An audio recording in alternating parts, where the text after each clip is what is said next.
ಬಾ ಮಗ, ಒಂದು ಕತೆ ಹೇಳ್ತೀನಿ. ಇದು ಸಾಮಾನ್ಯ ಕತೆ ಅಲ್ಲ.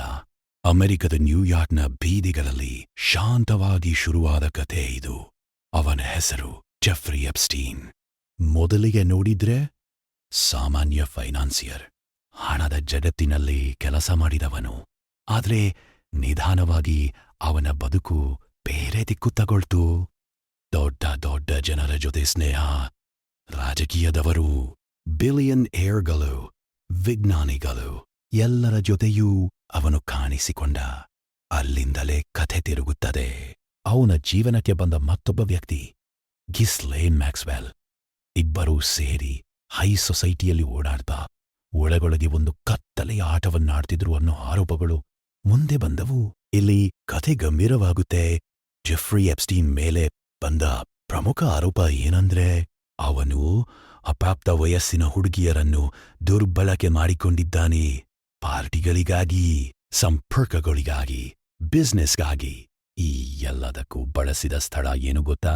ಅವನ ಖಾಸಗಿ ದ್ವೀಪ ಲಿಟಲ್ ಸೇಂಟ್ ಜೇಮ್ಸ್. ಜನ ಇದನ್ನೇ ಎಪ್ಸ್ಟೀನ್ ಐಲ್ಯಾಂಡ್ ಅಂತ ಕರೆಯೋದು. ಇಲ್ಲಿಂದಲೇ ಶುರುವಾಯಿತು ಎಪ್ಸ್ಟೀನ್ ಫೈಲ್ಸ್, ನ್ಯಾಯಾಲಯದ ದಾಖಲೆಗಳು, ಫ್ಲೈಟ್ ಲಾಗ್ಸ್, ಸಂಪರ್ಕ ಪಟ್ಟಿಗಳು. ಅದರೊಳಗೆ ಕೆಲವು ಹೆಸರುಗಳು ಕಾಣಿಸಿಕೊಂಡವು. ಇಲ್ಲಿ ಒಂದು ಮಾತು ಸ್ಪಷ್ಟವಾಗಿ ಹೇಳಬೇಕು. ಹೆಸರು ಕಾಣಿಸಿಕೊಂಡಿದೆ ಅಂದ್ರೆ ಅಪರಾಧ ಸಾಬೀತಾಗಿದೆ ಅನ್ನೋದು ಅಲ್ಲ.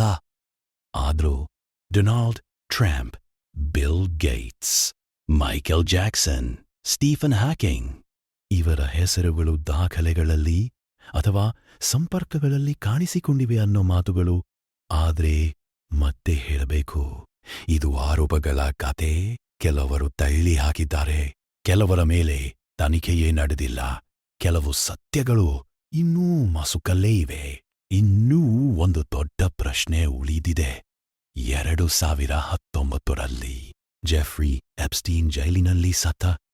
ಅಧಿಕೃತವಾಗಿ ಹೇಳಿದ್ದು ಆತ್ಮಹತ್ಯೆ. ಆದ್ರೆ ಜನ ಕೇಳೋ ಪ್ರಶ್ನೆ ಒಂದೇ, ನಿಜವಾಗಿಯೂ ಹೀಗೇ ಆಯ್ತಾ? ಅದಕ್ಕೆ ಈ ಕತೆ ಇವತ್ತಿಗೂ ಮುಗಿದಿಲ್ಲ. ಯೂಟ್ಯೂಬ್ನಲ್ಲಿ, ಡಾಕ್ಯುಮೆಂಟರಿಗಳಲ್ಲಿ, ಪಾಡ್ಕಾಸ್ಟ್ಗಳಲ್ಲಿ ಈ ಕತೆ ನಮಗೆ ಕಲಿಸೋ ಪಾಠ ಏನಂದ್ರೆ, ಹಣ, ಅಧಿಕಾರ, ಸಂಪರ್ಕ ಇವೆಲ್ಲ ಇದ್ದರೆ ಎಲ್ಲವೂ ಮರೆಮಾಚಬಹುದು ಅನ್ನೋ ಭ್ರಮೆ. ಆದ್ರೆ ಸತ್ಯ ಯಾವಾಗಲಾದರೂ ಹೊರಬರುತ್ತೆ. ಹಾಗಾದ್ರೆ ಈ ಕತೆ ನಿಮಗೆ ಇಷ್ಟ ಆಗಿದ್ರೆ ಸಬ್ಸ್ಕ್ರೈಬ್ ಮಾಡೋದನ್ನ ಮರೆತಬೇಡಿ. ಯಾಕೆಂದ್ರೆ ಪಾರ್ಟ್ 2 ವಿಡಿಯೋಗಳು ಬರುತ್ತವೆ.